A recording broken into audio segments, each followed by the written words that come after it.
اعوذ باللہ من الشیطان الرجیم بسم اللہ الرحمن الرحیم وَإِن كُنتم فِي رَيْبٍ مِّمَّا نَزَّلْنَا عَلَىٰ عَبْدِنَا فَأْتُوا بِسُورَةٍ مِّن مِّثْلِهِ وَادْعُوا شُهَدَاءَكُم مِّن دُونِ اللَّهِ إِن كُنتم صَادِقِينَ فَإِن لَّمْ تَفْعَلُوا وَلَن تَفْعَلُوا فَاتَّقُوا النَّارَ الَّتِي وَقُودُهَا النَّاسُ وَالْحِجَارَةُ أُعِدَّتْ لِلْكَافِرِينَ۔ صدق اللہ العظیم۔ یہ سورۃ البقرہ کی آیت نمبر 23 اور آیت نمبر 24 آپ حضرات کے سامنے تلاوت کی گئی ہے۔ ان دونوں آیتوں میں قرآن ایک ایسا دعویٰ پیش کرتا ہے جو انسانی تاریخ میں کسی مصنف، کسی آتھر اور رائٹر نے اپنی کتاب کے متعلق پیش نہیں کیا۔ اس سے قبل سورۃ البقرہ میں قرآن نے دعویٰ کیا تھا ذَلِكَ الْكِتَابُ لَا رَيْبَ فِيهِ، یہ ایک ایسی عظیم الشان کتاب ہے جو ہر قسم کے شک و شبہ سے بالاتر ہے۔ اور ان آیات میں قرآن دعویٰ کرتا ہے کہ اگر تمہیں قرآن کے اللہ کی طرف سے ہونے میں کوئی شبہ ہے، کوئی شک اور تردد ہے، یعنی تم اس کو کسی انسان کا کلام سمجھتے ہو، تو پھر تم اس جیسے کلام کی ایک صورت کی طرح صورت بنا کے لے آؤ اگر تم اپنے دعوے میں سچے ہو۔ یہ ایک بہت بڑا دعویٰ ہے جو قرآن پیش کرتا ہے۔ میں پہلے آپ حضرات کے سامنے ان دونوں آیات کا ترجمہ پیش کر دیتا ہوں۔ وَإِن كُنتُم فِي رَيْبٍ مِّمَّا نَزَّلْنَا عَلَىٰ عَبْدِنَا، اگر تمہیں اس کتاب کے متعلق شک ہے جو ہم نے اپنے بندے پر آہستہ آہستہ اتاری ہے، فَأْتُوا بِسُورَةٍ مِّن مِّثْلِهِ، تو تم بھی اس جیسی ایک صورت بنا کے لے آؤ۔ وَادْعُوا شُهَدَاءَكُم مِّن دُونِ اللَّهِ، اگر تم اکیلے یہ کام نہیں کر سکتے تو اللہ کو چھوڑ کر تم نے اپنے جتنے مددگار اور حمایتی بنا رکھے ہیں ان کو بھی بلا لو، ان کنتم صادقین، اگر تم اپنے اس دعوے میں سچے ہو۔ فَإِن لَّمْ تَفْعَلُوا، اگر تم ایسا نہ کر سکو، یعنی تم قرآن کی ایک چھوٹی سی صورت کے مثل کوئی صورت نہ لا سکو، وَلَن تَفْعَلُوا، اور سن لو کہ ہرگز تم ایسا نہیں کر سکتے، فَاتَّقُوا النَّارَ الَّتِي، تو پھر بچو اس آگ سے، وَقُودُهَا النَّاسُ وَالْحِجَارَةُ، جس کا ایندھن لوگ اور پتھر کے بت ہوں گے، اعدت للکافرین، اور یہ آگ ایسی آگ ہے جو کافروں کے لیے تیار کی گئی ہے۔ تو یہ ان آیات کا ترجمہ ہوا۔ آپ کو ترجمے سے بات سمجھ آ گئی ہوگی کچھ نہ کچھ کہ ان آیات میں اللہ تعالیٰ اور قرآن کیا پیش کر رہا ہے۔ اس سے قبل ہم نے جو آیات پڑھیں اس کے اندر توحید کو ثابت کیا گیا تھا۔ قرآن جس ہدایت اور رہنمائی کو لے کر آیا ہے اس کی دو بنیادیں ہیں، ایک توحید اور دوسری رسالت۔ اس سے قبل ہم نے جو آیات پڑھیں اس میں ان چیزوں کا ذکر کر کے جس کو اللہ کے سوا کوئی نہیں کر سکتا، یعنی زمین و آسمان کی پیدائش، آسمانوں سے بارش کا برسانا، زمین سے پھل پھول نکالنا، یہ ایسی چیزیں تھیں جن کو اللہ کے سوا کوئی نہیں کر سکتا تھا۔ اس سے پہلی آیات میں ان چیزوں کو ذکر کر کے اللہ کی وحدانیت کو ثابت کیا گیا کہ جب ان چیزوں کو اللہ کے سوا کوئی نہیں کر سکتا تو پھر مستحق عبادت بھی اللہ کے سوا کوئی نہیں ہے۔ اسی طرح ان آیات کے اندر قرآن کو اللہ کا کلام بنا کر پیش کیا گیا ہے کہ یہ قرآن اللہ کا کلام ہے۔ جب یہ اللہ کا کلام ہے اور یہ ثابت ہو گیا اس بات سے کہ اس قرآن کا مثل لانے سے لوگ عاجز اور بے بس ہو گئے، تو جب لوگ اس قرآن کا مثل لانے سے عاجز ہو گئے تو معلوم ہوا کہ یہ انسان کا کلام نہیں ہے، کیونکہ اگر انسان کا کلام ہوتا تو قرآن جس سے مخاطب ہے وہ بھی تو انسان ہے۔ تو قرآن کہہ رہا ہے اگر تم اس کو انسان کا کلام سمجھتے ہو تو تم بھی تو انسان ہو، اور عربی میں خود کو بہت ماہر سمجھتے ہو تو پھر تم اس جیسا کلام بنا کے لے آؤ۔ اگر تم نہ لا سکے تو پھر سمجھ جاؤ یہ انسان کا کلام نہیں ہے، یہ پھر خدا کا کلام ہے، جو انسانی ذہن سے بہت دور کی چیز ہے، انسانی ذہن اس کو نہیں پہنچ سکتا۔ تو ان دونوں آیات کے اندر قرآن نے خاص طور پر عرب کو اور عام طور پر تمام انسانوں کو چیلنج دیا ہے کہ اگر تمہیں اس قرآن کے متعلق شک ہے کہ معلوم نہیں یہ خدا کا کلام ہے یا کسی انسان کا کلام ہے، محمد نے خود بنا کر پیش کر دیا ہے صلی اللہ علیہ وسلم، اگر تمہیں یہ شک ہے تو پھر تم اپنا زور آزما لو اور اس قرآن کی ایک چھوٹی سی سورت جیسی ایک سورت بنا کے لے آؤ۔ اگر تم بنا کے لے آئے تو پھر مان لیا جائے گا کہ یہ ایک انسان کا کلام تھا، تم نے بھی بنا لیا۔ لیکن اگر تم اس قرآن کے ایک سورت بنانے سے عاجز ہو جاؤ، بے بس ہو جاؤ اور ہار مان لو، پھر تمہیں یقین ہو جانا چاہیے کہ یہ اللہ کا کلام ہے۔ اگر انسان کا کلام ہوتا تو ہم بھی بنا لیتے ہیں، لیکن چونکہ یہ انسان کا کلام نہیں تھا، اللہ کا کلام تھا جس کو حضور علیہ السلام پیش کر رہے ہیں، تو پھر تمہیں سمجھ جانا چاہیے یہ خدا کا کلام ہے، اور جو اس کو سنا رہا ہے وہ اللہ کا پیغمبر ہے، کیونکہ اللہ کا کلام خدا کے پیغمبر پر ہی اترتا ہے۔ تو جو اس کلام کو کلام الہی کی حیثیت سے پیش کر رہا ہے، معلوم ہو جائے گا کہ وہ اللہ کا نبی اور پیغمبر ہے۔ تو پچھلی آیات کے اندر توحید کو ثابت کیا گیا، اور ان آیات کے اندر قرآن کو اللہ کا کلام بتا کر، اللہ کا کلام ثابت کر کے حضور علیہ السلام کی رسالت کو ثابت کیا گیا ہے۔ پھر قرآن نے صرف چیلنج دینے پر ہی اکتفا نہیں کیا، قرآن نے آگے کیا ہونے والا ہے وہ بھی بتا دیا۔ قرآن نے کہا کہ چیلنج بھی سن لو اور یہ بھی سن لو کہ ہرگز قیامت تک تم اس کا مثل پیش نہیں کر سکتے۔ یہ قرآن کی پیش گوئی تھی جو قرآن نے کی، اور آج 1450 سال تقریباً گزرنے کو ہیں، قرآن کا کوئی مثل نہیں پیش کر سکا۔ قرآن کا مثل تو کیا پیش کرتا، اس قرآن کی ایک چھوٹی سی صورت بنا کر بھی کوئی پیش نہیں کر سکا۔ تو واضح دلیل ہے کہ یہ قرآن اللہ کا کلام ہے، حضور اللہ کے نبی ہیں، اور یہ قرآن حضور کا ایک معجزہ ہے۔ تو یہ ان آیات کے اندر بنیادی مضمون تھا جو بیان کیا گیا ہے۔ اب ان آیات کے اندر کچھ باتیں ہیں وہ میں آیت کے ضمن میں ہی بتا دیتا ہوں۔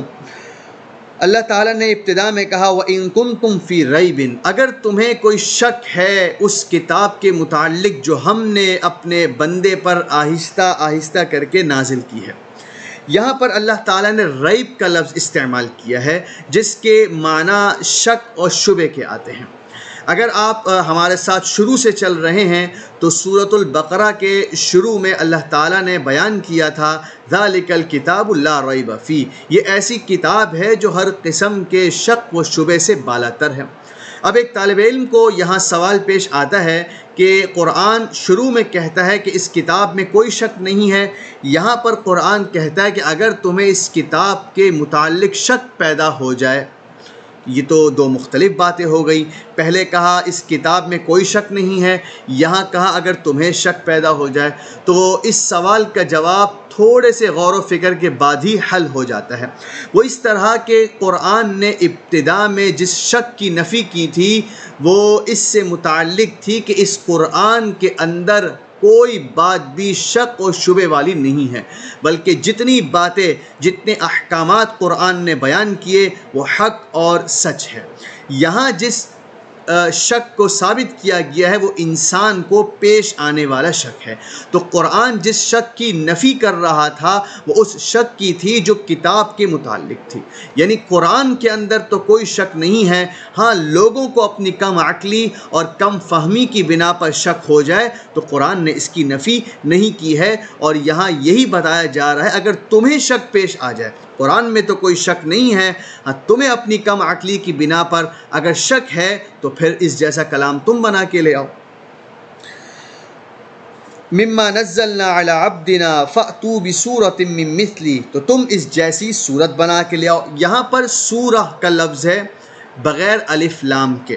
مفسرین لکھتے ہیں کہ اس سے اشارہ اس بات کی طرف ہے کہ یہ چیلنج، یہ دعویٰ جو قرآن پیش کر رہا ہے وہ قرآن کی چھوٹی سے چھوٹی سورت کو بھی شامل ہے۔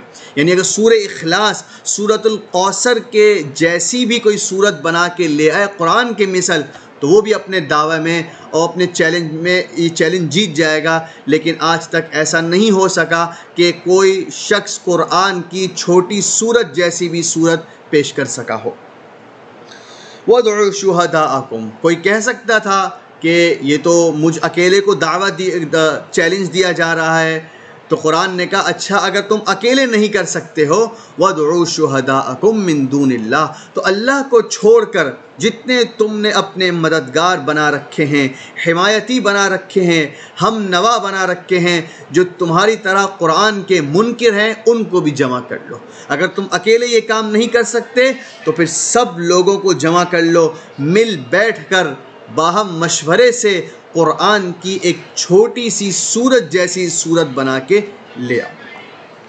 ان کنتم صادقین، اگر تم اپنے اس دعوے میں سچے ہو کہ یہ حضور کا اپنا بنایا ہوا کلام ہے، یہ اللہ کی کتاب نہیں ہے، اگر تم اس دعوے میں سچے ہو تو پھر اس چیلنج کو قبول کرو اور ایک سورت بنا کے لے آؤ۔ فَإِن لَّمْ تَفْعَلُوا، یہ قرآن کے معجز ہونے کی دلیل ہے۔ یہ کتنا بڑا معجزہ ہے، قرآن نے چیلنج بھی دیا اور پیش گوئی بھی کر دی کہ تم یہ کام نہیں کر سکتے۔ کیا کوئی انسان اس طرح کر سکتا ہے کہ ایک انسان ایک کتاب لکھے، ایک کتاب تصنیف کرے اور پھر لوگوں کو یہ دعویٰ اور اپنی کتاب کے متعلق یہ دعویٰ کرے اور لوگوں کو چیلنج دے کہ تم میری کتاب کی طرح کتاب نہیں لکھ سکتے، اور پھر یہ بھی کہہ دے کہ تم جتنے لوگ مل جاؤ تم میری کتاب جیسی کتاب نہیں لکھ سکتے، اور میری کتاب ہر قسم کے شک و شبے سے بالاتر ہے؟ کیا کوئی انسان اتنا بڑا دعویٰ، اتنا بڑا چیلنج کر سکتا ہے؟ قرآن کر رہا ہے۔ معلوم ہوا یہ انسان کا کلام نہیں ہے۔ انسان اپنی کتاب کے متعلق اتنا بڑا دعویٰ آج تک پیش نہیں کر سکا، اور نہ آگے اس بات کے امکانات ہیں کہ اپنی لکھی ہوئی تحریر، اپنی لکھی ہوئی کتاب کے متعلق کو یہ کہہ سکے کہ میری کتاب میں کوئی غلطی نہیں ہے، میری کتاب جیسی کتاب کوئی نہیں لکھ سکتا۔ آج تک ایسا نہیں ہوا۔ فَإِن لَّمْ تَفْعَلُوا وَلَن تَفْعَلُوا، قرآن کہتا ہے قیامت تک تم ایسا نہیں کر سکتے۔ جب تم نہیں کر سکتے ہو تو پھر یہ واضح دلیل ہے اس بات پر کہ یہ اللہ کا کلام ہے۔ جب یہ اللہ کا کلام ہے تو تمہیں اسے مان لینا چاہیے، کیونکہ اس کو نہ ماننے کا نتیجہ کیا ہوگا؟ جہنم۔ فَاتَّقُوا النَّارَ الَّتِي، تو تمہیں بچنا چاہیے اس آگ سے، وَقُودُهَا النَّاسُ وَالْحِجَارَةُ، جس کا ایندھن لوگ ہوں گے اور لوگوں کے وہ بت ہوں گے جس کو انہوں نے تراش کر اپنا معبود بنا لیا ہے۔ یہ دونوں آگ، یہ دونوں جہنم کا ایندھن ہوں گے۔ اعدت للکافرین، اور یہ جہنم کافروں کے لیے تیار کی گئی ہے۔ یہاں سے مفسرین نے ایک نکتہ بیان کیا ہے کہ ان آیات سے معلوم ہوتا ہے کہ جہنم اصلاً کافروں کے لیے بنائی گئی ہے، یہ ٹھکانہ کافروں کے لیے ہے۔ جہاں تک کسی گناہ گار مسلمان کا جہنم میں جانا اور داخل ہونے کی بات ہے تو وہ اس لیے نہیں جاتا کہ جہنم اس کا ٹھکانہ ہے، اس کا ٹھکانہ تو جنت ہے، لیکن وہ جہنم میں صرف اس لیے گیا ہے تاکہ اپنے گناہوں کی آلودگی سے پاک ہو جائے، صاف ہو جائے اور پھر جنت میں داخل کر دیا جائے۔ لیکن کافروں کا جہنم میں جانا اس طور پر ہوگا کہ وہ ان کا دائمی ٹھکانہ ہوگا، وہی ان کا آخری گھر ہوگا، وہاں سے وہ کبھی نہیں نکالے جائیں گے۔ اب آپ اس بات پر غور کریں کہ قرآن نے اپنے اس چیلنج کو بار بار دیا ہے۔ جب مکہ میں تھے تب بھی دیا مشرکین مکہ کو، جب مدینہ منورہ آ گئے تو منافقین کو بھی دیا، یہود مدینہ کو بھی دیا۔ اب آپ تھوڑا سا غور کریں، اگر یہود مدینہ ہو یا مشرکین ہو یا منافقین ہو، ان کو اسلام اور پیغمبر اسلام صلی اللہ علیہ وسلم سے کس درجہ بغض اور عداوت تھی، کس درجے وہ اسلام کے مخالف تھے، تو اگر وہ چاہتے کہ ہم اسلام کو، پیغمبر اسلام کو غلط اور جھوٹا ثابت کر دیں تو کتنی آسان سی بات تھی۔ قرآن نے کتنی آسان بات ان کے سامنے پیش کر دی۔ تم اسلام کو اور پیغمبر اسلام کو غلط ثابت کرنا چاہو تو کر دکھاؤ، ایک صورت بنا کے لے آؤ۔ اور اس وقت جن کو یہ چیلنج دیا جا رہا ہے وہ کوئی عام لوگ نہیں تھے، وہ عربی کے ماہر شمار کیے جاتے تھے، ایک ایک مجلس میں بیٹھ کر 100 اشعار پڑھ کے سنا دیا کرتے تھے۔ یہ وہ لوگ تھے جن کو قرآن چیلنج دے رہا ہے کہ قرآن جیسی ایک صورت بنا کے لے آؤ، لیکن آج تک کسی نے یہ اس پر اقدام نہیں کیا اور آگے بڑھ کر اس چیلنج کو قبول نہیں کیا۔ حالانکہ اگر وہ چاہتے تو اسلام کو کمزور کرنے کا اور جھوٹا بتانے کا کتنا آسان طریقہ تھا، ایک صورت بنا کے لے آتے اور اسلام کا غیر حق ہونا ثابت ہو جاتا۔ لیکن تاریخ ہمیں بتاتی ہے کہ کسی نے بھی اس پر اقدام نہیں کیا اور آگے بڑھ کر اس چیلنج کو قبول نہیں کیا۔ یہاں میں آپ کو یہ بتانا چاہتا ہوں کہ تاریخ میں ہمیں کچھ ایسے واقعات ضرور ملتے ہیں جہاں پر اس چیلنج کو قبول کرنا پایا جاتا ہے، یعنی اس چیلنج کو قبول کیا گیا ہے، اور تاریخ ہمیں ایسے چند واقعات بتاتی ہے۔ میں ایک دو آپ کے سامنے رکھ دیتا ہوں۔ لبید ابن ابی ربیعہ عامری 41 ہجری میں ان کی وفات ہے۔ یہ ایک بہت بڑے شاعر تھے اور عربی کے بہت بڑے ماہر تھے۔ انہوں نے قرآن کے اس چیلنج کو قبول کیا اور ایک نظم لکھی، اور نظم لکھ کر اس کو بیت اللہ کی دیوار پر لگا دیا۔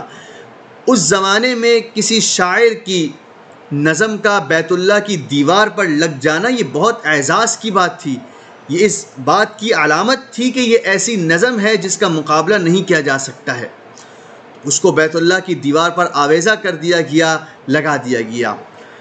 کسی صحابی کی نظر پڑی کہ لبید نے ایک نظم قرآن کے مقابلے میں لگائی ہے، اس نے قرآن کی ایک چھوٹی سی صورت لکھ کر لبید کے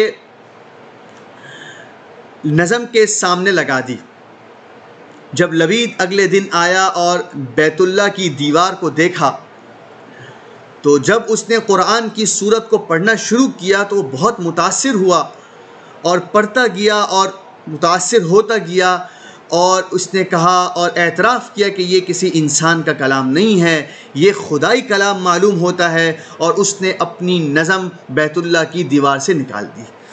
تو یہ لبید تھا جو شاعر تھا بہت بڑا، پھر اس نے اسلام قبول کیا۔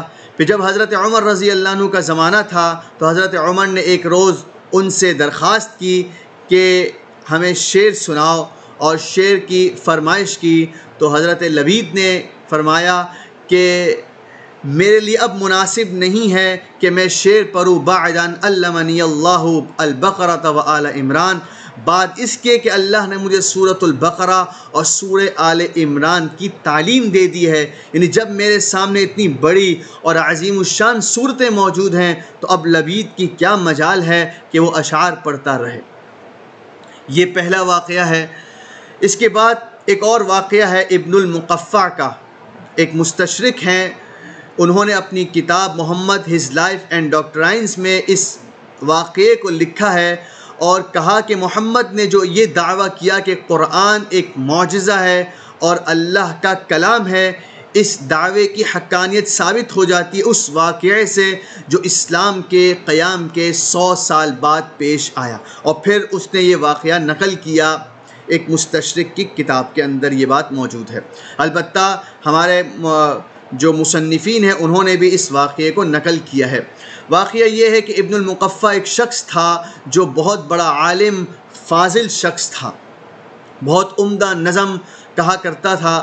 لوگ جو اسلام کے منکرین تھے وہ اس کے پاس گئے اور درخواست کی کہ تم قرآن کے مقابلے میں ایک کتاب لکھو، کیونکہ ہم دیکھتے ہیں کہ قرآن کا اثر لوگ بہت جلدی قبول کرتے ہیں اور قرآن بہت مؤثر ہے اپنی بات پیش کرنے میں۔ ابن المقفع نے کہا یہ تو بہت آسان بات ہے، میں 1 سال کے اندر ہی قرآن جیسی ایک کتاب لکھ دوں گا، ہاں میری شرط یہ ہے کہ میرے 1 سال کا خرچہ تم اٹھاؤ۔ ان لوگوں نے قبول کیا اور ابن المقفع نے اپنے کام کو شروع کر دیا۔ ابن المقفع اپنے ایک جگہ پر بیٹھا، قرآن کے مقابل کتاب لکھنے میں مشغول ہوا۔ 6 ماہ گزر گئے۔ ان لوگوں نے جنہوں نے ابن المقفع کو آمادہ کیا تھا کہ تم قرآن کے مقابل کتاب لکھو، انہوں نے کہا معلوم کرے ابن المقفع کہاں تک پہنچ گیا۔ جب وہ اس روم میں، اس کمرے میں داخل ہوئے جہاں ابن المقفع اس کام کو سر انجام دے رہا تھا، تو ابن المقفع کے ارد گرد کاغذوں کا ڈھیر تھا، اور اس کے سامنے ایک کاغذ رکھا ہوا تھا جو بالکل بلینک تھا، اور ابن المقفع کے ہاتھ میں ایک قلم تھا، اور وہ گہرے مطالعے میں مشغول تھا، اور ایک کاغذات کا ڈھیر اس کے ارد گرد تھا۔ لوگوں نے پوچھا ابن المقفع کہاں تک پہنچے ہو؟